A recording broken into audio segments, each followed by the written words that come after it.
ರಾಮಾಯ ರಾಮಭದ್ರಾಯ ರಾಮಚಂದ್ರಾಯ ವೇದಸೆ ರಘುನಾಥಾಯ ನಾಥಾಯ ಸೀತಾಯ ಪತಯೇ ನಮಃ. ಜೈ ಶ್ರೀರಾಮ್, ಜೈ ಶ್ರೀರಾಮ್, ಜೈ ಶ್ರೀರಾಮ್. ಶ್ರೀರಾಮ ಜಯ ರಾಮ ಜಯ ಸೀತಾರಾಮ, ಶ್ರೀರಾಮ ಜಯ ರಾಮ ಜಯ ಸೀತಾರಾಮ, ಶ್ರೀರಾಮ ಜಯ ರಾಮ ಜಯ ಸೀತಾರಾಮ. ಮೊದಲನೇದಾಗಿ ತಿಳಿಸ್ತಕ್ಕಂಥ ವಿಚಾರ ಏನಪ್ಪಾ ಅಂತಂದರೆ 22/1/2024 ಒಂದು ಕಡೆ ದಿನಾಂಕ 22/1/2024 ಒಂದು ಕಡೆ ದಿನಾಂಕ, ವಾರದ ಮೊದಲನೇ ದಿನ ಸೋಮವಾರ. ಇದೆಲ್ಲವೂ ಕೂಡ ಒಂದಾದರೆ 22ನೇ ತಾರೀಕು ಏನನ್ನು ಸೂಚಿಸುತ್ತೆ? 22ನೇ ತಾರೀಕು ಅವತ್ತಿನ ದಿನದ ವಿಶೇಷತೆ ಏನು? ಅವತ್ತೇ ಏನಕ್ಕೆ ಶ್ರೀರಾಮ ಮಂದಿರವನ್ನು ಓಪನ್ ಮಾಡ್ತಾ ಇದ್ದಾರೆ? ಬೇರೆ ಸಂಖ್ಯೆಯನ್ನು ಇಟ್ಕೊಳ್ಬಹುದಲ್ವಾ ಎಂಬತಕ್ಕಂಥ ಒಂದಿಷ್ಟು ವಿಚಾರಗಳು ಸಾಕಷ್ಟು ಜನರ ಮನಸ್ಸಲ್ಲಿ ಬಂದಿರಬಹುದು. ಆದರೆ ನಾವು ಆ ರೀತಿ ಆಲೋಚನೆಯನ್ನು ಮಾಡೋದಕ್ಕಿಂತ 22ನೇ ತಾರೀಕು ಶ್ರೀರಾಮ ಮಂದಿರದ ಉದ್ಘಾಟನಾ ಸಮಾರಂಭ, ಅದಕ್ಕಿಂತ ಹೆಚ್ಚಿನ ಮಹತ್ವವಾಗಿರತಕ್ಕಂಥ ನಮಗೊಂದು ಸಮಯ ಮತ್ತೊಂದು ಬೇಕಾ ಎಂಬತಕ್ಕಂಥ ಒಂದು ಆಲೋಚನೆಯನ್ನು ಮಾಡೋದು ಬಹಳ ಅದ್ಭುತ ಅಂತಲೇ ಹೇಳ್ಬೋದು. ಯಾಕೆ ಅಂತಂದರೆ ಸಮಯ ಅಂತ ಒಂದು ವಿಚಾರವನ್ನು ನೋಡೋದಾದರೆ ಒಳ್ಳೆಯದು ಕೆಟ್ಟದು ಎಂಬತಕ್ಕಂಥ ಆಲೋಚನೆಯನ್ನು ಪಕ್ಕಕ್ಕಿಟ್ಟು ಆ ಕ್ಷಣ ಇರ್ತಕ್ಕಂಥ ಸಮಯವನ್ನು ಅನುಭವಿಸ್ತಕ್ಕಂಥದ್ದು ಬಹಳ ಉತ್ತಮ ಅಂತಲೇ ಹೇಳ್ಬೋದು. ಒಂದು ರೀತಿ ನೋಡಿದ್ರೆ 22, 2 + 2 4 ಬಹಳ ಅದ್ಭುತವಾಗಿರ್ತಕ್ಕಂಥ ಒಂದು ನಂಬರು ಅಂತಲೇ ಹೇಳ್ಬೋದು. ಈವನ್ ನಂಬರ್ ಅಂತಲೂ ಕೂಡ ಬರುತ್ತೆ, ಸಮಸಂಖ್ಯೆ ಬರುತ್ತೆ. ಒಂದು ವಿಶೇಷ ಒಂದು ವಿಚಾರ ಅಂತಲೇ ಹೇಳ್ಬೋದು. ಆದರೆ ಇಲ್ಲಿ ನಾವು ದಿನಾಂಕದಲ್ಲಿರ್ತಕ್ಕಂಥ ವೈಶಿಷ್ಟ್ಯತೆಯನ್ನು ನಾವು ಮನಸ್ಸಲ್ಲಿ ಇಟ್ಕೊಳ್ಳೋದಕ್ಕಿಂತ ಆವತ್ತಿನ ದಿನ ಶ್ರೀರಾಮ ಮಂದಿರ ಉದ್ಘಾಟನಾ ಸಮಾರಂಭ ಈ ದಿನಾಂಕದಲ್ಲಿ ಆಯ್ತಲ್ಲ ಎಂಬತಕ್ಕಂಥ ಒಂದು ವಿಶೇಷತೆಯನ್ನು ನಾವು ಮನಸ್ಸಲ್ಲಿ ಇಟ್ಕೊಂಡು ನಾವು ಮುಂದೆ ಹೋಗ್ತಕ್ಕಂಥದ್ದು ಬಹಳ ಉತ್ತಮ ಎಂಬತಕ್ಕಂಥ ಮಾತನ್ನು ಹೇಳ್ತೇನೆ. ಏನಕ್ಕೆ ಈ ಪ್ರಶ್ನೆಯನ್ನು ನಾನು ತಗೊಂಡೆ ಅಂದರೆ, ಸಾಕಷ್ಟು ಜನ ನನಗೆ ಈ ಪ್ರಶ್ನೆಯನ್ನು ಕೇಳಿದ್ರು, ಏನಪ್ಪ ಏನು ಗುರುಗಳ 22ನೇ ತಾರೀಕು ಅಂತ ವಿಶೇಷತೆ ಏನಿದೆ, ಅವತ್ತೇ ಮಾಡಿದ್ರಲ್ಲ, ಬೇರೆ ದಿನ ಮಾಡ್ಬೋದಾಗಿತ್ತಲ್ವ ಅಂತ ಹೇಳಿ. 22ನೇ ತಾರೀಕು ನಿಜಕ್ಕೂ ಹೇಳ್ತೀನಿ, 22ನೇ ತಾರೀಕಿಗೆ ವೈಶಿಷ್ಟ್ಯತೆ ಇದೆಯೋ ಇಲ್ವೋ, ಶ್ರೀರಾಮ ಮಂದಿರದ ಉದ್ಘಾಟನೆಗೆ ವೈಶಿಷ್ಟ್ಯತೆ ಇದೆ. ಆ ಒಂದು ಐತಿಹಾಸಿಕ ಕ್ಷಣ ಇವತ್ತಿನ ದಿವಸ ನಾವೆಲ್ಲರೂ ಕೂಡ ಅನುಭವಿಸ್ತಾ ಇದ್ದೀವಿ. ಅದಕ್ಕೆ ದಿನಾಂಕದಲ್ಲಿರ್ತಕ್ಕಂಥ ವೈಶಿಷ್ಟ್ಯತೆ ಪಕ್ಕದಲ್ಲಿಟ್ಟು ಆ ದಿನವನ್ನು ನಾವು ಅನುಭವಿಸೋಣ ಎಂಬತಕ್ಕಂಥ ಮಾತನ್ನು ತಮ್ಮೆಲ್ಲರಿಗೂ ಕೂಡ ತಿಳಿಸ್ತೀನಿ. ಆಮೇಲೆ 22ನೇ ತಾರೀಕು ಯಾವ ರೀತಿ ಪೂಜಾನುಷ್ಠಾನವನ್ನು ಸಲ್ಲಿಸಬೇಕು, ಭಗವಂತನನ್ನು ನಾವು ಯಾವ ರೀತಿ ಒಲಿಸ್ಕೊಳ್ಬೇಕು. ಯಾಕೆ ಅಂತಂದರೆ 500 ವರ್ಷಗಳ ಸತತ ಪ್ರಯತ್ನ, ಎಷ್ಟೋ ಜೀವಗಳ ಬಲಿದಾನ ಆಗೋಗಿದೆ ಆ ಒಂದು ಸಾನ್ನಿಧ್ಯಕ್ಕೆ. ಆದರೆ ಇವತ್ತು ಈ ಕ್ಷಣ ನಾವೆಲ್ಲರೂ ಕೂಡ ಸಂತೋಷವಾಗಿದ್ದೀವಿ. ಈ ಸಂತೋಷವನ್ನು ಕೂಡ ಕಿತ್ಕೊಳ್ತಕ್ಕಂಥ ಒಂದಿಷ್ಟು ಪ್ರಯತ್ನಗಳು ನಡೀತಾನೆ ಇದ್ದಾವೆ. ಇರಲಿ, ಪ್ರಯತ್ನ ಪಟ್ಟಲ್ಲಿ, ಪ್ರಯತ್ನ ಪಡಲಿ, ಪ್ರಯತ್ನ ಪಡದೇ ಇರಲಿ, ನಮ್ಮ ಸಂತೋಷ, ನಮ್ಮ ಗರ್ವ, ನಮ್ಮ ಹೆಮ್ಮೆ, ನಮ್ಮ ರಾಮನನ್ನು ಯಾರಿಂದಲೂ ಕೂಡ ಕಿತ್ಕೊಳ್ಳಿಕ್ಕೆ ಆಗೋದಿಲ್ಲ. ಯಾಕೆ ಅಂತಂದರೆ ನಾವು ಬಹಳ ತಾಳ್ಮೆಯಿಂದ, ಸಮಾಧಾನದಿಂದ 500 ವರ್ಷಗಳು ರಾಮ ಮಂದಿರದ ಓಪನ್ಗೋಸ್ಕರ ನಾವು ಕಾಯ್ತಾ ಇದ್ದೇವೆ. ಇನ್ನು ಮುಂದೆ ಇರ್ತಕ್ಕಂಥ ದಿನಮಾನಗಳಲ್ಲಿ ರಾಮ ಮಂದಿರವನ್ನು ಉಳಿಸ್ಕೊಳ್ಳಿಕ್ಕೆ ನಾವು ಇಷ್ಟೇ ಶ್ರಮ ಪಡೋದಿಲ್ಲ ಎಂಬತಕ್ಕಂಥ ಮಾತು ಎಲ್ಲರಲ್ಲೂ ಕೂಡ ಮನಸ್ಸಿಗೆ ಬರಬೇಕು. ಹಾಗಾಗಿ ತಮ್ಮೆಲ್ಲರಲ್ಲೂ ಕೂಡ ಒಂದು ವಿಚಾರ ಏನಪ್ಪ ಅಂತಂದರೆ, 22ನೇ ತಾರೀಕು ಮೊದಲನೇದಾಗಿ ಪೂಜಾನುಷ್ಠಾನವನ್ನು ಯಾವ ರೀತಿ ಮಾಡಬೇಕು, ವಾಸ್ತುಗೃಹದಲ್ಲಿ ನಾವು ಯಾವ ರೀತಿ ಇರಬೇಕು, ರಾಮ ಮಂದಿರದ ಉದ್ಘಾಟನಾ ಸಮಾರಂಭ. ಯಾಕೆ ಅಂತಂದರೆ ಶ್ರೀರಾಮ ಮಂದಿರ ಅಲ್ವಾ, ಹಾಗಾಗಿ ಅವತ್ತಿನ ದಿವಸ ನಾವು ಏನು ಮಾಡಬೇಕು ಎಂಬತಕ್ಕಂಥ ವಿಚಾರ ತಾವೆಲ್ಲರೂ ಕೂಡ ಕೇಳೋದಾದರೆ, ಮೊದಲನೇದಾಗಿ ಅವತ್ತೊಂದು ದಿನ, ಇವತ್ತಿನ ದಿವಸ ಯಾರೆಲ್ಲ ಈ ಒಂದು ದೇಶವಲ್ದಿರ ವಿದೇಶದಲ್ಲಿರ್ತಕ್ಕಂಥವ್ರು ಯಾರೆಲ್ಲ ಇವತ್ತಿನ ದಿವಸ ಪಬ್ಲಿಕ್ ಟಿವಿ ಬಹಳ ದೊಡ್ಡ ಮಟ್ಟದಲ್ಲಿ ಇವತ್ತಿನ ದಿವಸ ಸಾಕಷ್ಟು ರಾಜ್ಯದಲ್ಲಿ ಹೆಸರನ್ನು ಗಳಿಸಿರ್ತಕ್ಕಂಥ ಒಂದು ಮಾಧ್ಯಮ ಅಂತಲೇ ಹೇಳ್ಬೋದು ಪಬ್ಲಿಕ್ ಟಿವಿ.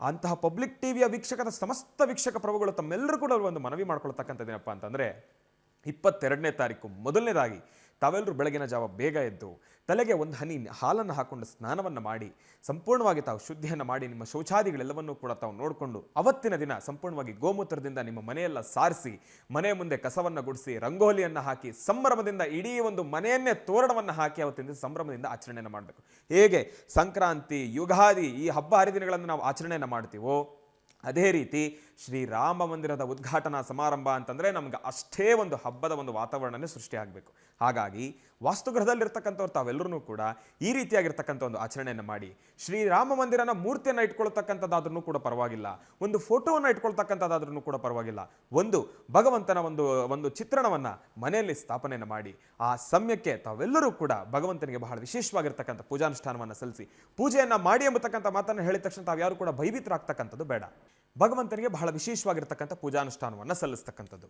ಪೂಜಾನುಷ್ಠಾನವನ್ನು ಸಲ್ಲಿಸಬೇಕು ಅಂತಂದರೆ ತಾವ್ಯಾರು ಕೂಡ ಭಯಭೀತರಾಗ್ತಕ್ಕಂಥದ್ದು ಬೇಡ. ಪೂಜಾನುಷ್ಠಾನ ಅಂತಂದರೆ ಭಗವಂತನಿಗೆ ಮಾನಸ ಪೂಜೆ ಬಹಳ ಪ್ರಿಯವಾಗಿರ್ತಕ್ಕಂಥದ್ದು. ಶ್ರೀ ಶಂಕರಾಚಾರ್ಯರು ನಮ್ಮೆಲ್ಲರಿಗೂ ಕೂಡ ತಿಳಿಸ್ಕೊಟ್ಟಿದ್ದಾರೆ. ಇವತ್ತಿನ ದಿವಸ ಪೂಜೆ ಅಂತ ಅಂದಿದ ತಕ್ಷಣ ಶ್ರೀರಾಮನ ಮಂದಿರನ ಉದ್ಘಾಟನಾ ಸಮಾರಂಭ, ನಮ್ಮ ಮನೇಲಿ ನಾನು ಪೂಜೆ ಮಾಡಬೇಕು ಅಂತ ಹೇಳಿ ಸಾಲ ಸೋಲ ಮಾಡ್ಕೊಳ್ತಕ್ಕಂಥದ್ದು, ಸಂಭ್ರಮದ ಆಚರಣೆಗಳನ್ನು ಮಾಡ್ತಕ್ಕಂಥದ್ದು ಅದಲ್ಲ. ನಿಮ್ಮ ವಾಸ್ತುಗೃಹದಲ್ಲಿ ಸಾರಿಸಿ ಗುಡಿಸಿ ರಂಗೋಲಿಯನ್ನು ಹಾಕಿ ಗೋಮೂತ್ರದಿಂದ ಮನೆಯೆಲ್ಲವನ್ನು ಕೂಡ ತಾವು ಶುದ್ಧಿಯನ್ನು ಮಾಡಿ ತಾವು ಕೂಡ ಸಂಪೂರ್ಣವಾಗಿ ಶುದ್ಧವಾಗಿ ಭಗವಂತನ ಪೂಜಾನುಷ್ಠಾನವನ್ನು ಸಲ್ಲಿಸ್ತಕ್ಕಂಥದ್ದು. ಪೂಜೆಯನ್ನು ಮಾಡ್ತಕ್ಕಂಥ ಕ್ರಮ ಹೇಗೆ? ಭಗವಂತನ ಫೋಟೋವನ್ನು ಇಟ್ಟು ಫೋಟೋವನ್ನು ಸಂಪೂರ್ಣವಾಗಿ ಕ್ಲೀನ್ ಮಾಡಿ, ಅಂದರೆ ನೀಟಾಗಿ ಒರೆಸಿ, ಭಗವಂತನಿಗೆ ಗಂಧ ಕುಂಕುಮ ಇದೆಲ್ಲವನ್ನು ಕೂಡ ಇಟ್ಟು ಪುಷ್ಪಗಳಿಂದ ಭಗವಂತನಿಗೆ ನಾಮಾರ್ಚನೆಯನ್ನು ಮಾಡಿ ಆರತಿಯನ್ನು ಮಾಡಿ, ಭಗವಂತನಿಗೆ ಬಹಳ ವಿಶೇಷವಾಗಿರ್ತಕ್ಕಂಥ ಇಲ್ಲಿ ನೈವೇದ್ಯ ತಮಗೆ ಇಷ್ಟವಾಗಿರ್ತಕ್ಕಂಥದ್ದು ಸಿಹಿ ನೈವೇದ್ಯ ಏನನ್ನಾದರೂ ಕೂಡ ನೈವೇದ್ಯ ಮಾಡಿ, ಇದಕ್ಕೆ ಪ್ರತ್ಯೇಕವಾಗಿ ತಾವು ಇದನ್ನೇ ನೈವೇದ್ಯ ಮಾಡಿ, ಸಿಹಿ ಮಾಡಿ, ಖಾರ ಪೊಂಗಲ್ ಅದೆಲ್ಲ ಏನೂ ಇಲ್ಲ. ನಿಮ್ಮ ಮನಸ್ಸಿಗೆ ಏನು ತೃಪ್ತಿ ಆಗುತ್ತೋ ಸಿಹಿ ಪದಾರ್ಥ ಅದನ್ನೇ ನೈವೇದ್ಯ ಮಾಡಿ. ಅದನ್ನೂ ಕೂಡ ನಮ್ಮ ಕೈಯಲ್ಲಿ ಶಕ್ತಿ ಇಲ್ಲ ಅಂತಂದರೆ 2 ಬಾಳೆಹಣ್ಣು ಸಾಕು. 2 ಬಾಳೆಹಣ್ಣನ್ನು ಭಗವಂತನ ಮುಂದೆ ನೈವೇದ್ಯ ಮಾಡಿ ತಾವೆಲ್ಲರೂ ಕೂಡ ಆ ಕ್ಷಣ ನಿಮ್ಮ ಮನಸ್ಸಿನಲ್ಲಿ ಪ್ರಾರ್ಥನೆಯನ್ನು ಮಾಡಿ, ಭಗವಂತ ನನ್ನ ಕಣ್ಮುಂದೆ ನೀನು ನಿಂತಿದ್ಯಪ್ಪ, 500 ವರ್ಷಗಳ ಸತತ ಪ್ರಯತ್ನ, ನಾನಿವತ್ತಿನ ದಿವಸ ಆ ಒಂದು ಸುದಿನ ನನಗೆ ಎದುರಾಗಿದೆ, ನೀನು ನನ್ನ ಕಣ್ಮುಂದೆ ನಿಂತಿದ್ಯಾ ಭಗವಂತ, ನಾನು ನಿನಗೆ ಆ ಸ್ತೋತ್ರ ಶತನಾಮಾವಳಿಗಳನ್ನು ಕೂಡ ನಿನ್ನ ಪಾದಕ್ಕೆ ಅರ್ಪಿಸಿ ನಾನು ಪೂಜಾನುಷ್ಠಾನವನ್ನು ಸಲ್ಲಿಸ್ತಾ ಇದ್ದೀನಿ, ನಾನು ನಿನಗೆ ಅರ್ಚನೆಯನ್ನು ಮಾಡ್ತಾ ಇದ್ದೀನಿ, ನಿನಗೆ ಬಂಗಾರದ ಪದಕಗಳನ್ನು ಹಾಕ್ತಾ ಇದ್ದೀನಿ, ಬಂಗಾರದ ಹಾರವನ್ನು ಹಾಕ್ತಾ ಇದ್ದೀನಿ, ನಿನ್ನ ಪಾದವನ್ನು ನಾನು ತೊಳಿತಾ ಇದ್ದೇನೆ ಎಂಬತಕ್ಕಂಥ ರೀತಿ ಮನಸ್ಸಿನಲ್ಲಿ ನಮ್ಮ ಪರಿಕಲ್ಪನೆ ಗಗನಕ್ಕಿರಬೇಕು. ಹಾಗೆ ಭಗವಂತನ ಪೂಜಾನುಷ್ಠಾನವನ್ನು ಸಲ್ಲಿಸಿದ್ದಾದ ನಂತರ ಅವತ್ತು ಒಂದು ದಿನ ಮಾತ್ರ ನೋಡಿ, ನಾನು ಈ ಮಾತನ್ನು ಹೇಳಿದಾಗ ಎಲ್ಲೋ ಒಂದು ಕಡೆ ಒಂದಿಷ್ಟು ಜನರ ಮನಸ್ಸಿಗೆ ನೋವಾಗ್ಬೋದೇನು, ಆದರೆ ಆಹಾರದ ಪದ್ಯಕ್ರಮದ ಬಗ್ಗೆ ನಾನು ಮಾತಾಡ್ಲಿಕ್ಕೆ ಬರೋದಿಲ್ಲ. ಯಾಕೆ ಅಂತಂದರೆ ಅದು ತಮ್ಮ ತಮ್ಮ ಅನುಕೂಲಕ್ಕೆ ಬಿಟ್ಟಿರ್ತಕ್ಕಂಥದ್ದು. ಆದರೆ ಒಂದು ವಿಚಾರ, ಶ್ರೀರಾಮ ಮಂದಿರದ ಉದ್ಘಾಟನಾ ಸಮಾರಂಭ, ಈ ಒಂದು ಸಮಾರಂಭಕ್ಕೆ ಆದಷ್ಟು ನಿಮ್ಮ ಆಹಾರದ ಪದ್ಯಕ್ರಮಗಳನ್ನು ಕೂಡ ತಾವು ಗಮನಿಸ್ಕೊಳ್ತಕ್ಕಂಥದ್ದು ಬಹಳ ಉತ್ತಮ ಅಂತಲೇ ಹೇಳ್ತೀನಿ. ಇನ್ನು ಅವತ್ತಿನ ದಿನ ಆದಷ್ಟು ದೂರವಾರ ಪ್ರಯಾಣವನ್ನು ಮಾಡೋದಕ್ಕಿಂತ, ಮನೆಯಿಂದ ಆಚೆ ಹೋಗೋದಕ್ಕಿಂತ ಮನೆಯಲ್ಲೇ ಸಂಭ್ರಮದಿಂದ ಆಚರಣೆಯನ್ನು ಮಾಡಿ. ಪಬ್ಲಿಕ್ ಟಿವಿಯನ್ನು ವೀಕ್ಷಣೆಯನ್ನು ಮಾಡ್ತಾ ಇದ್ದೀರಿ, ಈಗಾಗಲೇ ತಾವು ವೀಕ್ಷಣೆಯನ್ನು ಮಾಡ್ತಾ ಇರ್ತಕ್ಕಂಥವ್ರು ತಮ್ಮೆಲ್ಲರ ಮನಸ್ಸಲ್ಲೂ ಕೂಡ ಏನಪ್ಪ ಅಂತಂದರೆ ಪಬ್ಲಿಕ್ ಟಿವಿ ಒಂದು ಶ್ಲಾಘನೀಯವಾಗಿರ್ತಕ್ಕಂಥ ಒಂದು ಕೆಲಸವನ್ನು ಮಾಡ್ತಾ ಇದೆ. ಏನಪ್ಪ ಅಂತಂದರೆ ಬೆಂಗಳೂರಿನಿಂದ ಅಯೋಧ್ಯೆಯತ್ತ ಪ್ರಯಾಣವನ್ನು ಮಾಡಿ ಅಲ್ಲಿರ್ತಕ್ಕಂಥ ಸಂಭ್ರಮ ಸಡಗರವಾಗಿ ನಡೀತಾ ಇರತಕ್ಕಂಥ ವಿಜೃಂಭಣೆಯಿಂದ ಆಚರಣೆಗೊಳ್ತಾ ಇರತಕ್ಕಂಥ ಅಲ್ಲಿನ ಪರಿಸರ ಆಗಿರ್ಬೋದು, ಅಲ್ಲಿನ ದೇವಸ್ಥಾನ ಆಗಿರ್ಬೋದು, ಅಲ್ಲಿನ ಪೂಜಾ ಕ್ರಮಗಳಾಗಿರ್ಬೋದು ಎಲ್ಲವನ್ನೂ ಕೂಡ ಸವಿಸ್ತಾರವಾಗಿ ಚಿತ್ರೀಕರಿಸಿ ನಮಗೆ ನೇರ ಪ್ರಸಾರದಲ್ಲಿ ಕಳಿಸಿ ತೋರಿಸ್ತಾ ಇದ್ದಾರೆ. ಹಾಗಾಗಿ ಎಲ್ಲೋ ಹೋಗಿ ದೂರವಾರ ಪ್ರಯಾಣವನ್ನು ಮಾಡೋದಕ್ಕಿಂತ ತಾವು ವಾಸ್ತುಗೃಹದಲ್ಲೇ ಕೂತು ಪಬ್ಲಿಕ್ ಟಿವಿಯನ್ನು ವೀಕ್ಷಿಸ್ತಾ ಶ್ರೀರಾಮ ಮಂದಿರದ ಉದ್ಘಾಟನದ ಸಂಪೂರ್ಣವಾಗಿರ್ತಕ್ಕಂಥ ಒಂದು ಚಿತ್ರೀಕರಣವನ್ನು ತಾವೆಲ್ಲರೂ ಕೂಡ ಗಮನಿಸ್ತಾ ಶ್ರೀರಾಮ ಜಯ ರಾಮ ಜಯ ಸೀತಾರಾಮ, ಶ್ರೀರಾಮ ಜಯ ರಾಮ ಜಯ ಸೀತಾರಾಮ, ಶ್ರೀರಾಮ ಜಯ ರಾಮ ಜಯ ಸೀತಾರಾಮ ಎಂಬತಕ್ಕಂಥ ನಾಮಮಂತ್ರವನ್ನು ಜಪ ಮಾಡ್ತಕ್ಕಂಥದ್ದು ಬಹಳ ಉತ್ತಮ. ಒಂದು ನಿಜಕ್ಕೂ ಹೇಳ್ತೀನಿ, ಇವತ್ತಿನ ದಿವಸ ನಾನು ಕರ್ನಾಟಕದಲ್ಲಿ ಹುಟ್ಟಲಿಕ್ಕೆ ನನಗೊಂದು ಹೆಮ್ಮೆ. ಏನಪ್ಪ, ಏನು ಗುರುಗಳೇ, ರಾಮ ಮಂದಿರದ ಉದ್ಘಾಟನೆಗೂ ಕರ್ನಾಟಕದಲ್ಲಿ ನಾವು ಹುಟ್ಟಿರೋದಕ್ಕೂ ಏನು ಹೆಮ್ಮೆ ಗುರುಗಳೇ? ನಿಜಕ್ಕೂ ಹೇಳ್ತೀನಿ, ಹೆಮ್ಮೆ ಪಡಬೇಕು. ಎಷ್ಟೋ ಜನ್ಮದ ಪುಣ್ಯ ಅಂತಲೇ ಹೇಳ್ಬೋದು ಈ ಒಂದು ಕನ್ನಡದ ಮಣ್ಣಲ್ಲಿ ನಾವು ಹುಟ್ಟಲಿಕ್ಕೆ. ಯಾಕೆ ಅಂತಂದರೆ 500 ವರ್ಷಗಳ ಸತತ ಪ್ರಯತ್ನ ಒಂದು ಕಡೆ, ಲಕ್ಷಾಂತರ ಜನರ ಪ್ರಾಣ ಹೋಗಿದೆ ಮತ್ತೊಂದು ಕಡೆ, ಒಂದು ಐತಿಹಾಸಿಕ ಕ್ಷಣ ಸೃಷ್ಟಿ ಆಗ್ತಾ ಇದೆ ಮತ್ತೊಂದು ಕಡೆ. ಇವತ್ತಿನ ದಿವಸ ಬರೀ ಭಾರತ ಅಲ್ಲ, ರಾಜ್ಯವಲ್ದಿರ ದೇಶವಲ್ದಿರ ಹೊರದೇಶಗಳು ಕೂಡ ಕೊಂಡಾಡ್ತಕ್ಕಂಥ ಸಮಯ ಇದು. ಅಂದರೆ ಇಂತಹ ಸಮಯದಲ್ಲಿ ಕೊಂಡಾಡ್ತಾ ಇರತಕ್ಕಂಥ ವಿಚಾರ ಏನಪ್ಪ, ರಾಮ ಮಂದಿರದ ಉದ್ಘಾಟನೆ ಆಗಿರ್ಬೋದು, ಉದ್ಘಾಟನಾ ಸಮಾರಂಭದಲ್ಲಿ ಪ್ರತಿಷ್ಠಾಪನೆಗೊಂಡಿರ್ತಕ್ಕಂಥ ಮೂರ್ತಿ ಆಗಿರ್ಬೋದು, ಶ್ರೀರಾಮಚಂದ್ರನ ವಿಗ್ರಹ ಆಗಿರ್ಬೋದು, ವಿಗ್ರಹಕ್ಕೆ ಬಳಸಿರ್ತಕ್ಕಂಥ ಕಲ್ಲಾಗಿರ್ಬೋದು, ವಿಗ್ರಹವನ್ನು ಕೆತ್ತಿರ್ತಕ್ಕಂಥದ್ದಾಗಿರ್ಬೋದು, ಇದೆಲ್ಲದರ ಜೊತೆಗೆ ರಾಮ ಮಂದಿರ ನಿರ್ಮಾಣದಕ್ಕೆ ಭದ್ರ ಬುನಾದಿಯಾಗಿ ಅದರ ಪಾಯಕ್ಕೆ ಕೊಟ್ಟಿರ್ತಕ್ಕಂಥ ಕಲ್ಲಾಗಿರ್ಬೋದು, ಇದೆಲ್ಲವೂ ಕೂಡ ಕರ್ನಾಟಕದಿಂದ ಹೋಗಿರ್ತಕ್ಕಂಥದ್ದು. ಇದೆಲ್ಲದಕ್ಕೂ ಮಿಗಿಲಾಗಿರ್ತಕ್ಕಂಥದ್ದು, ಇದೆಲ್ಲದಕ್ಕೂ ಮೀರಿರ್ತಕ್ಕಂಥದ್ದು, ನಮ್ಮ ಆಲೋಚನೆಗೂ ಮಿಲುಕದೇ ಇರ್ತಕ್ಕಂಥದ್ದು ಏನಪ್ಪ, ಹನುಮ. ಭಗವಂತ ಹನುಮ ನಮ್ಮ ಕರ್ನಾಟಕದವ. ಬಹಳ ವಿಶೇಷವಾಗಿ ಇವತ್ತಿನ ದಿವಸ ಅಂಜನಾದ್ರಿ ಬೆಟ್ಟದಲ್ಲಿ ಜನ್ಮಿಸಿ ಶ್ರೀರಾಮಚಂದ್ರನ ಸೇವೆಗಾಗಿ ಆತ ಇವತ್ತಿಗೂ ಕೂಡ ರಾಮನನ್ನು ಕೊಂಡಾಡಿದ್ರೆ ಹನುಮ ನಮ್ಮ ಜೊತೆಲೇ ಇರ್ತಾನಂತೆ. ಇವತ್ತಿಗೂ ಕೂಡ ಒಂದು ವಿಚಾರ ಏನಪ್ಪ ಅಂದರೆ, ತಾವು ಹನುಮನನ್ನು ಪ್ರಾರ್ಥನೆಯನ್ನು ಮಾಡಿದ್ರೆ ಹನುಮ ಒಲಿಯೋದಿಲ್ವಂತೆ. ರಾಮ ಅಂತ ಹೇಳಿ ಯಾರಾದರೂ ಕಷ್ಟದಲ್ಲಿರ್ತಕ್ಕಂಥವ್ರು ಒಂದು ಸತಿ ರಾಮ ಅಂತ ಹೇಳಿ ಪ್ರಾರ್ಥನೆಯನ್ನು ಮಾಡಿದ್ರೆ ಭಗವಂತ ಬೆನ್ನಿಂದ ನಿಂತ್ಕೊಂಡು ನಮ್ಮನ್ನು ಕಾಯ್ತಾನಂತೆ. ಹನುಮಂತನಿಗೆ ಸಾವಿಲ್ಲ, ಹನುಮಂತ ಚಿರಂಜೀವಿ. ಇವತ್ತಿಗೂ ಹೇಳ್ತೀನಿ, ಯಾರಿಗೆ ಸಂಕಷ್ಟ ಇದೆ ಶ್ರೀರಾಮಚಂದ್ರನನ್ನು ಪ್ರಾರ್ಥನೆಯನ್ನು ಮಾಡಿ. ಹನುಮ ನಿಮ್ಮ ಜೊತೆ ನಿಂತ್ಕೊಂಡು ತಮ್ಮ ಯಶಸ್ಸಿಗೆ ಕಾರಣೀಭೂತನಾಗ್ತಾನೆ. ತಾವು ಹಾಕ್ತಕ್ಕಂಥ ಹೆಜ್ಜೆಲಿ ಪ್ರತಿ ಹೆಜ್ಜೆಲೂ ನಿಮ್ಮ ಜೊತೆ ಇರ್ತಾನೆ. ತಾವು ಎಡುವುದನ್ನು ಕೂಡ ನಿಮ್ಮ ಕೈ ಹಿಡ್ಕೊಂಡು ಎತ್ತಾನೆ ಹನುಮ. ಅಂತ ಚಿರಂಜೀವಿ ಹನುಮ ನಮ್ಮ ಕರ್ನಾಟಕದವ. ನಾನು ಹೆಮ್ಮೆ ಪಡ್ತೀನಿ. ನನಗೆ ನಿಜಕ್ಕೂ ಕೂಡ ಹೆಮ್ಮೆ ಇದೆ.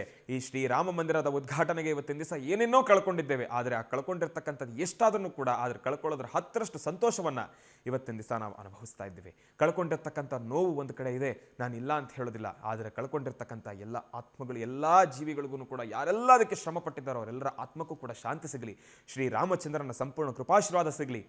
ಈ ರಾಮ ಮಂದಿರ ಉದ್ಘಾಟನೆಗೆ ನಮ್ಮ ನೆಚ್ಚಿನ ಪ್ರಧಾನಮಂತ್ರಿಗಳ ಒಂದು ಪಾತ್ರ ಇದೆಯಲ್ಲ, ನಿಜಕ್ಕೂ ಮೆಚ್ಚಲೇಬೇಕಾಗಿರ್ತಕ್ಕಂಥದ್ದು. ಯಾಕೆ ಅಂತಂದರೆ, ರಾಮನ ಹೆಸರನ್ನು ಎತ್ತಿದ್ರೆ, ಅಯೋಧ್ಯೆಯ ಬಗ್ಗೆ ಮಾತನಾಡಿದ್ರೆ ಎಲ್ರಿಗೂ ಕೂಡ ಒಂದು ಭಯ ಏನಾಗುತ್ತೆ ಎಂಬತಕ್ಕಂಥ ರೀತಿ, ಆ ಭಯವನ್ನೆಲ್ಲವನ್ನೂ ಕೂಡ ಪಕ್ಕದಲ್ಲಿಟ್ಟು ಇವತ್ತಿನ ದಿವಸ ಶ್ಲಾಘನೀಯವಾಗಿರ್ತಕ್ಕಂಥ ಕೆಲಸವನ್ನು ಮಾಡಿದ್ದಾರೆ ನಮ್ಮ ನೆಚ್ಚಿನ ಪ್ರಧಾನಿಗಳನ್ನು ಮೆಚ್ಚಲೇಬೇಕು. ಒಂದು ಕಡೆ ಕಣ್ಣು ಮುಂದೆ ಕಾಣ್ತಾ ಇದ್ದಾರೆ ಪ್ರಧಾನಿಗಳ ಜೊತೆ ಯಾರೆಲ್ಲ ಕಷ್ಟಪಟ್ಟಿದ್ದಾರೆ ಶ್ರೀರಾಮ ಮಂದಿರದ ಉದ್ಘಾಟನೆಗೆ, ಅವರೆಲ್ಲರಿಗೂ ಕೂಡ ನಾನು ಶಿರಸಾಷ್ಟಾಂಗ ನಮಸ್ಕಾರವನ್ನು ಮಾಡ್ತೇನೆ.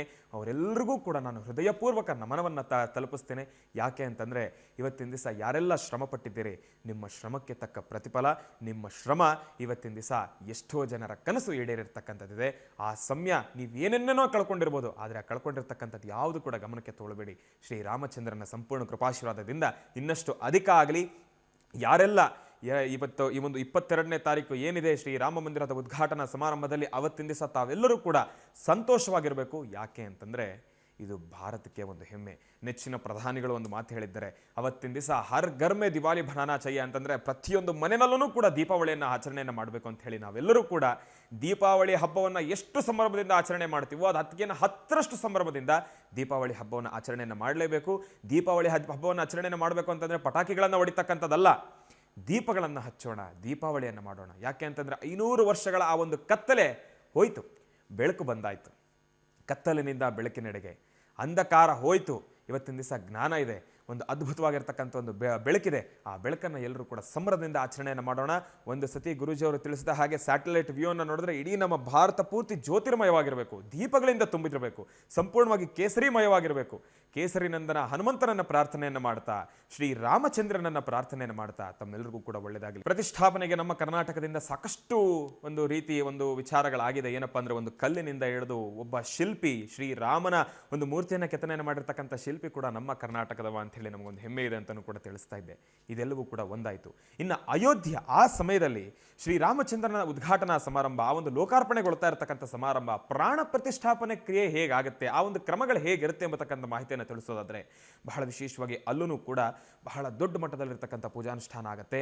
ಸಾಕಷ್ಟು ಜನ ಋತ್ವಿಜರು ನಾನಾ ಭಾಗಗಳಿಂದ ಆಗಮಿಸ್ತಾ ಇದ್ದಾರೆ. ಋತ್ವಿಜರು ನಮ್ಮ ಕರ್ನಾಟಕದಿಂದನೂ ಕೂಡ ಋತ್ವಿಜರು ಹೋಗ್ತಾ ಇದ್ದಾರೆ, ಬೇರೆ ಬೇರೆ ರಾಜ್ಯಗಳಿಂದನೂ ಕೂಡ ಋತ್ವಿಜರು ಹೋಗ್ತಾ ಇದೆ. ಎಲ್ಲಾ ರೀತಿ ಇರತಕ್ಕಂಥ ಆಗಮ ಶಾಸ್ತ್ರ ಪ್ರಕಾರ ನೆರವೇರ್ತಾ ಇದೆ. ಎಲ್ಲಾ ರೀತಿ ಇರತಕ್ಕಂಥ ವೇದಗಳ ಉಚ್ಚಾರಣೆ ನಡೀತಾ ಇದೆ. ವೇದಗಳು ಕೂಡ ಘನವಾಗಿ ಬಹಳ ಅದ್ಭುತವಾಗಿ ಸಾಂಗೋಪಾಂಗವಾಗಿ ನೆರವೇರ್ತಕ್ಕಂಥ ಸಮಯ ಅದು. ಪ್ರತಿಷ್ಠಾಪನಾ ಕ್ರಮ ಹೇಗೆ ಅಂತಂದ್ರೆ, ಅದೆಲ್ಲವನ್ನೂ ಕೂಡ ನಾನು ಸವಿಸ್ತಾರವಾಗಿ ತಿಳಿಸ್ತಾ ಹೋದ್ರೆ ಇರ್ತಕ್ಕಂಥ ಅಲ್ಪ ಸ್ವಲ್ಪ ಸಮಯ ನನಗೆ ಸಾಕಾಗೋದಿಲ್ಲ. ಆದರೆ ನಾನು ಮೇಲ್ಮೇಲೆ ತಿಳಿಸೋದಾದ್ರೆ, ಬಹಳ ವಿಶೇಷವಾಗಿರ್ತಕ್ಕಂಥ ಒಂದು ಪೂಜಾನುಷ್ಠಾನ, ಒಂದು ಕಡೆ ಮಂತ್ರ ಉಪಚರಣೆ ಆಗ್ತಾ ಇರುತ್ತೆ, ಮತ್ತೊಂದು ಕಡೆ ಕಳಶಗಳನ್ನು ಕೂಡಿಸಿರ್ತಕ್ಕಂಥವ್ರು ಇರ್ತಾರೆ, ಒಂದು ಕಳಶಾರಾಧನೆ ಆಗ್ತಾ ಇರುತ್ತೆ. ಅದಾದ್ಮೇಲೆ ಇನ್ನೇನು ಪ್ರಾಣ ಪ್ರತಿಷ್ಠೆ ಆಗ್ತಾ ಇದೆ ಅಂತಹ ಒಂದು ಕಳಶವನ್ನು ಪೂಜೆ ಮಾಡಿರ್ತಕ್ಕಂಥ ಎಲ್ಲಾ ಕಳಶದ ನೀರನ್ನು ಕೂಡ ತೆಗೆದುಕೊಂಡು ಬಂದು ಶ್ರೀರಾಮನ ಒಂದು ಮೂರ್ತಿಯ ಮೇಲೆ ಒಂದು ಅಭಿಷೇಕವನ್ನು ಮಾಡತಕ್ಕಂಥದ್ದಾಗಲಿ, ಮತ್ತು ಕುಂಭಾಭಿಷೇಕವನ್ನು ಮಾಡತಕ್ಕಂಥದ್ದು, ಅಂದ್ರೆ ಗೋಪುರದಲ್ಲಿರ್ತಕ್ಕಂಥ ಒಂದು ಕಳಶ, ಆ ಕಳಶಕ್ಕೆ ಬಹಳ ವಿಶೇಷವಾಗಿರ್ತಕ್ಕಂಥ, ಇಲ್ಲಿ ನಾವು ಕೆಳಗೆ ಏನು ಕಳಶ ಸ್ಥಾಪನೆಯನ್ನು ಮಾಡಿರ್ತೀವಿ, ಆ ನೀರನ್ನ ಮೇಲುಗಡೆ ಆ ಒಂದು ರಾಜಗೋಪುರದಲ್ಲಿರ್ತಕ್ಕಂಥ ಒಂದು ಗರ್ಭಗುಡಿಯ ಮೇಲಿರ್ತಕ್ಕಂಥ ಒಂದು ಕಳಶಕ್ಕೂ ಕೂಡ ಆ ಕಳಶದಿಂದ ಜಲದಿಂದ ಆ ಒಂದು ಅಭಿಷೇಕವನ್ನು ಮಾಡತಕ್ಕಂಥದ್ದು. ಇದೆಲ್ಲವೂ ಕೂಡ ಈ ಒಂದು ಪ್ರತಿಷ್ಠಾಪನಾ ಕಾರ್ಯಕ್ರಮದ ಒಂದಿಷ್ಟು ವೈಶಿಷ್ಟ್ಯತೆ ಅಂತಾನೆ ಹೇಳ್ಬೋದು. ಇದರ ಜೊತೆಗೆ ಮತ್ತಷ್ಟು ವಿಚಾರಗಳಿದೆ. ಹೋಮ ಹವನದ ಕಾರ್ಯಕ್ರಮಗಳಾಗಿರ್ಬೋದು, ಒಂದು ರಾಮತಾರಕ ಹವನ ಆಗಿರ್ಬೋದು, ಆ ಕ್ಷಣ ಪ್ರತಿಷ್ಠಾಪನೆಯನ್ನು ಮಾಡಬೇಕಾದ್ರೆ ಬೇರೆಲ್ಲ ರೀತಿ ಇರತಕ್ಕಂಥ ಒಂದು ಆ ಹೋಮಗಳನ್ನು ನಾವು ಗಮನಿಸ್ಬೋದು. ಹೋಮಗಳಲ್ಲಿ ನಾನಾ ರೀತಿ ಇರತಕ್ಕಂಥ ಹೋಮಗಳಿರುತ್ತೆ, ಪ್ರತಿಯೊಂದಕ್ಕೂ ಕೂಡ ಒಂದು ಶಾಂತಿ ಇರುತ್ತೆ. ನೋಡಿ, ಇವತ್ತಿನ ದಿವಸ ಒಂದು ವಾಸ್ತುಗೃಹದ ಗೃಹ ಪ್ರವೇಶ ಅಂತಂದ್ರೆ ಮೊದಲನೇದಾಗಿ ಒಂದು ರಾಕ್ಷಗ್ನ ಹೋಮ ಅಂತ ಮಾಡ್ತಾರೆ. ಏನಕ್ಕೋಸ್ಕರ ಮಾಡ್ತಾರೆ? ವಾಸ್ತುಗೃಹದಲ್ಲಿ ಕೆಲಸವನ್ನ ಮಾಡಬೇಕಾದ್ರೆ ಒಂದಿಷ್ಟು ಸಮಸ್ಯೆಗಳು ಉಂಟಾಗಿರುತ್ತೆ. ಯಾರೋ ಒಬ್ರು ಏಟ್ ಮಾಡ್ಕೊಂಡಿರ್ತಾರೆ, ನೋವು ಮಾಡ್ಕೊಂಡಿರ್ತಾರೆ, ರಕ್ತ ಕೆಳಗಡೆ ಭೂಮಿಗೆ ಸ್ಪರ್ಶ ಆಗಿರುತ್ತೆ. ಆಮೇಲೆ ವಾಸ್ತುಗೃಹ ಕಟ್ಟೋವರೆಗೂ ಕೂಡ ಪ್ರಾಣಿ ಪಕ್ಷಿಗಳ ವಾಸ ಆಗಿರುತ್ತೆ, ಪಕ್ಷಿಗಳು ಬಂದಿರ್ತವೆ. ಆಮೇಲೆ ಆ ಒಂದು ವಾಸ್ತುಗೃಹದ ಒಂದು ಕೆಲಸದ ಸಮಯದಲ್ಲಿ ಏನೋ ಒಂದು ರೀತಿ ಸಮಸ್ಯೆ ಆಗಿರುತ್ತೆ, ಇಲ್ಲಾಂದ್ರೆ ಕೈಯೋ ಕಾಲು ಏಟ್ ಮಾಡ್ಕೊಂಡು ಒಂದು ರಕ್ತ ಆ ಒಂದು ಜಾಗದಲ್ಲಿ ಸ್ಪರ್ಶ ಆಗಿರುತ್ತೆ. ಆ ಸಮಸ್ಯೆಗಳು ದೂರ ಆಗಬೇಕು, ಆ ನೆಗೆಟಿವಿಟಿ ಎಂಬತಕ್ಕಂಥದ್ದು ದೂರ ಆಗಬೇಕು ಅಂತ ಹೇಳಿ ರಾಕ್ಷಕನ ಹೋಮ ಮಾಡ್ತಾರೆ. ಅದನ್ನು ಕೂಡ ರಾಕ್ಷಕನ ಶಾಂತಿ ಎಂಬತಕ್ಕಂಥ ಒಂದು ವಿಚಾರವಾಗಿಯೂ ಕೂಡ ಹೋಮ ಹವನಾದಿ ಕಾರ್ಯಕ್ರಮಗಳನ್ನು ನೆರವೇರಿಸ್ತಾರೆ. ಅದೇ ರೀತಿ ಶ್ರೀರಾಮ ಮಂದಿರದ ಕಟ್ಟಡದ ಸಮಯದಲ್ಲಿ ಏನಾದರೂ ಅಲ್ಪ ಸ್ವಲ್ಪ ಸಮಸ್ಯೆ ಆಗಿದ್ರು ಕೂಡ ಅದೆಲ್ಲವೂ ಕೂಡ ದೂರ ಆಗಿರಬೇಕು. ಆ ಒಂದು ಸಮಯದಲ್ಲಿ ಈಗ ಪ್ರತಿಷ್ಠಾಪನೆಗೊಳ್ತಾ ಇದೆ ಅಂತಂದ್ರೆ ಆ ಒಂದು ಸಾನ್ನಿಧ್ಯಕ್ಕೆ ಅಷ್ಟು ಶಕ್ತಿ ಇರುತ್ತೆ. ಆ ಸಾನ್ನಿಧ್ಯದಲ್ಲಿ ಏನಾದರೂ ಮತ್ತಷ್ಟು ಬೇರೆ ರೀತಿ ಇರತಕ್ಕಂಥ ಒಂದು ನೆಗೆಟಿವ್ ಎನರ್ಜಿ ಏನಾದರೂ ಇದ್ರೆ ಅದೆಲ್ಲವೂ ಕೂಡ ದೂರ ಆಗಬೇಕು ಅಂತ ಹೇಳಿ ಸಾಕಷ್ಟು ಶಾಂತಿ ಹವನದ ಕಾರ್ಯಕ್ರಮಗಳನ್ನು ಕೂಡ ಪ್ರತಿಷ್ಠಾಪನಾ ಕಾಲದಲ್ಲಿ ನೆರವೇರಿಸ್ತಾರೆ. ಹೇಗೆ ನಾನು ತಿಳಿಸಿದ ಹಾಗೆ ರಾಕ್ಷಗ್ನ ಹೋಮವನ್ನು ವಾಸ್ತುಗೃಹದಲ್ಲಿ ಮಾಡ್ತಾರೋ ಅದೇ ರೀತಿ ದೇವಸ್ಥಾನದ ಒಂದು ಪ್ರತಿಷ್ಠಾಪನಾ ಸಮಯದಲ್ಲೂ ಕೂಡ ಸಾಕಷ್ಟು ಶಾಂತಿ ಹವನಗಳನ್ನು ನಡೆಸ್ತಾರೆ, ನೆಗೆಟಿವಿಟಿ ಎಂಬತಕ್ಕಂಥದ್ದನ್ನು ದೂರ ಮಾಡಲಿಕ್ಕಾಗಿ. ಯಾವುದೇ ರೀತಿ ಸಮಸ್ಯೆಗಳು ಬೇಡ. ಇವಾಗ ತಾವು ಅನ್ಕೊಳ್ಬೋದು ಸಮಸ್ಯೆಗಳು ಅಂತಂದ್ರೆ ಬೇರೆ ರೀತಿ ಸಮಸ್ಯೆ ಇರ್ಬೋದು. ಇವಾಗ ನಾನು ತಿಳಿಸಿದ ಹಾಗೆ ಒಂದು ಕಟ್ಟಡವನ್ನು ಮಾಡಬೇಕಾದ್ರೆ ಕೈ ಏಟ್ ಮಾಡ್ಕೊಂಡಿರೋದು, ಕಾಲೇಟ್ ಮಾಡ್ಕೊಂಡಿರೋದು, ಆ ಸಮಯದಲ್ಲಿ ಅಂಥದ್ದೆಲ್ಲ ನೆಗೆಟಿವ್ ಎನರ್ಜಿ ಎಂಬತಕ್ಕಂಥದ್ದು ಏನಿರುತ್ತೆ ಅದೆಲ್ಲವೂ ಕೂಡ ದೂರ ಆಗಬೇಕು. ದೂರ ಆಗಿ ಬರ್ತಕ್ಕಂಥ ಭಕ್ತಾದಿಗಳಿಗೆ ಒಂದು ನೆಮ್ಮದಿ ಸಿಗಬೇಕು, ಸುಖ ಶಾಂತಿ ನಿಮ್ಮಬೇಕು, ಆ ಒಂದು ಜಾಗದಲ್ಲಿ ಒಂದು ಪಾಸಿಟಿವಿಟಿ ಅನ್ನೋದು ಜಾಸ್ತಿ ಆಗಬೇಕು. ಇನ್ನು ಇದಿಷ್ಟೆಲ್ಲವೂ ಕೂಡ ರಾಮ ಮಂದಿರ ಪ್ರತಿಷ್ಠಾಪನಾ ಕಾರ್ಯಕ್ರಮ ಆಗಿರ್ಬೋದು, ವಿಧಿವಿಧಾನಗಳಾಗಿರ್ಬೋದು, ಇದೆಲ್ಲವೂ ಕೂಡ ಈ ರೀತಿ ಇರತಕ್ಕಂಥ ಕ್ರಮಗಳೇ ಇರತಕ್ಕಂಥದ್ದು ಇರುತ್ತೆ.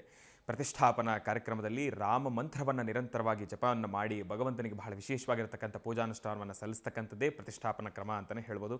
ಇವತ್ತಿನ ದಿವಸ ವಿಚಾರಧಾರೆಯನ್ನು ತಿಳಿಸ್ಬೇಕಾದ್ರೆ ಎಲ್ಲಾದರೂ ಒಂದಿಷ್ಟು ವಿಚಾರಗಳಲ್ಲಿ ನಾನು ಎಡವಿದ್ನೋ, ಇಲ್ಲಾಂದರೆ ತಪ್ಪನ್ನು ಮಾತಾಡಿದ್ನೋ, ಇಲ್ಲಾಂದರೆ ಅಲ್ಪ ಸ್ವರಗಳನ್ನು ಉಚ್ಚಾರಣೆಯನ್ನು ಮಾಡಿದ್ನೋ ದಯಮಾಡಿ ಕ್ಷಮೆ ಇರಲಿ ಎಂಬತಕ್ಕಂಥ ಮಾತನ್ನು ಕೇಳ್ತೀನಿ. ಯಾಕೆ ಅಂತಂದರೆ ಈಗ ನಾನು ಮಾತಾಡಿರ್ತಕ್ಕಂಥ ಪ್ರತಿಯೊಂದು ಮಾತನ್ನು ಕೂಡ ಅರ್ಥಗರ್ಭಿತವಾಗಿರಬೇಕು. ಯಾಕೆ ಅಂತಂದರೆ ಆ ಮಾತಿಗೂ ಕೂಡ ಅಷ್ಟೇ ತೂಕವಾಗಿರಬೇಕು. ಯಾಕೆ ಅಂತಂದರೆ ಯಾವ ವಿಚಾರದ ಬಗ್ಗೆ ಮಾತಾಡ್ತಾ ಇದ್ದೇನೆ?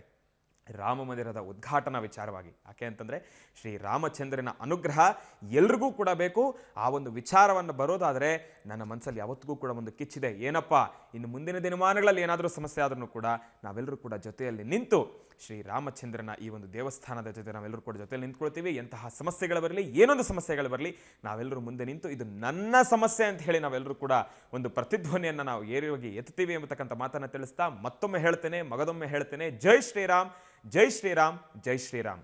ಪಬ್ಲಿಕ್ ಟಿವಿಯ ಸಮಸ್ತ ವೀಕ್ಷಕ ಪ್ರಭುಗಳು ತಮ್ಮೆಲ್ಲರಿಗೂ ಕೂಡ ಮತ್ತೊಮ್ಮೆ ಶ್ರೀರಾಮಚಂದ್ರನ ಅನುಗ್ರಹ ಸಿಗಲಿ. 22ನೇ ತಾರೀಕಿನ ಆ ಒಂದು ಐತಿಹಾಸಿಕ ಕ್ಷಣವನ್ನು ಯಾರನ್ನೂ ಕೂಡ ಮಿಸ್ ಮಾಡ್ಕೊಳ್ಬೇಡಿ. ಅದರ ಸಂಪೂರ್ಣವಾಗಿರತಕ್ಕಂಥ ಲಾಭವನ್ನು ತಾವು ತೆಗೆದುಕೊಳ್ಳಿ. ಶ್ರೀರಾಮಚಂದ್ರನ ಸಂಪೂರ್ಣ ಕೃಪಾಶೀರ್ವಾದ ನಿಮಗಿರಲಿ ಅಂತ ನಾನು ಕೂಡ ಭಗವಂತನಲ್ಲಿ ಪ್ರಾರ್ಥನೆಯನ್ನು ಮಾಡ್ತೇನೆ. ಒಳ್ಳೆಯದಾಗಲಿ, ಶುಭವಾಗಲಿ.